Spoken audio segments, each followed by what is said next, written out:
नमस्कार, आप देख रहे हैं सीमांचल की आवाज और मैं हूं आपके साथ कनिका। बिहार के जहानाबाद जिले में बिहार सरकार के सहकारिता मंत्री प्रमोद चंद्रवंशी का एक निजी कार्यक्रम के दौरान जोरदार और भव्य स्वागत किया गया, जहां कार्यक्रम में मौजूद पार्टी के नेता कार्यकर्ता फूल मालाओं और नारों के साथ मंत्री का अभिनंदन किया है। लेकिन स्वागत से ज्यादा चर्चा में रहा मंत्री का विपक्ष पर तीखा हमला। उन्होंने राहुल गांधी पर तंज कसते हुए कहा कि दिल्ली के रामलीला मैदान में रामलीला करते रही जैसे मुगल साम्राज्य के आखिरी शासक बहादुर शाह जफर थे, वैसे ही कांग्रेस के आखिरी शासक राहुल गांधी होंगे।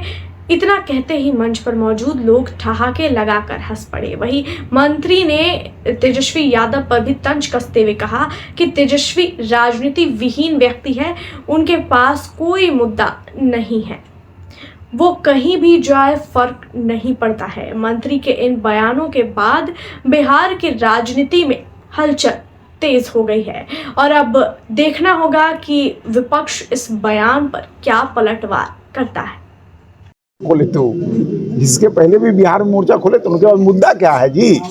वो मुद्दा पर बात करें ना, सदन में वॉकआउट कर जाते हैं। जब घुसपैठियों पर माननीय अमित शाह जी चर्चा बुलाते हैं तो चर्चा से मुंह फेर करके भाग जाते हैं। तो वहाँ डिबेट में भाग पूरा देश देखता ना।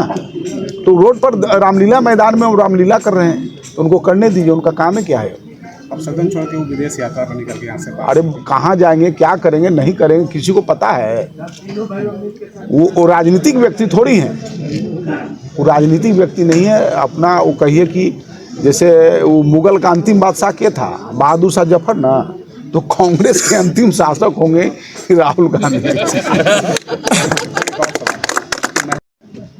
ये भाजपा में ही संभव है कि एक सामान्य कार्यकर्ता जो कभी कुछ नहीं सोचा हो वो किसी भी पद पर जा सकता है और अच्छा काम कर सकता है। इसीलिए भाजपा में कहा जाता है कि अनुशासन में रह करके आप चुपचाप पार्टी के लिए काम करते रहे, पार्टी सबको देखती है। और यह भाजपा में ही संभव है। हम लोग भी कभी नहीं सोचे थे कि हम भी मंत्री बनेंगे और नितिन नवीन भी कभी नहीं सोचे थे कि हम राष्ट्रीय कार्यकारी राष्ट्रीय अध्यक्ष बनेंगे।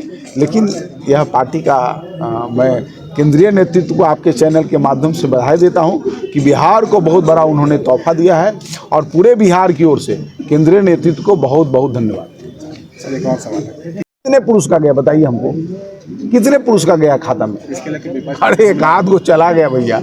इसके लिए इतना बड़ा राज्य है, इतने लोग हैं, इसमें लापरवाही का मतलब होता कि 50% 60% पुरुष के खाते में जाता।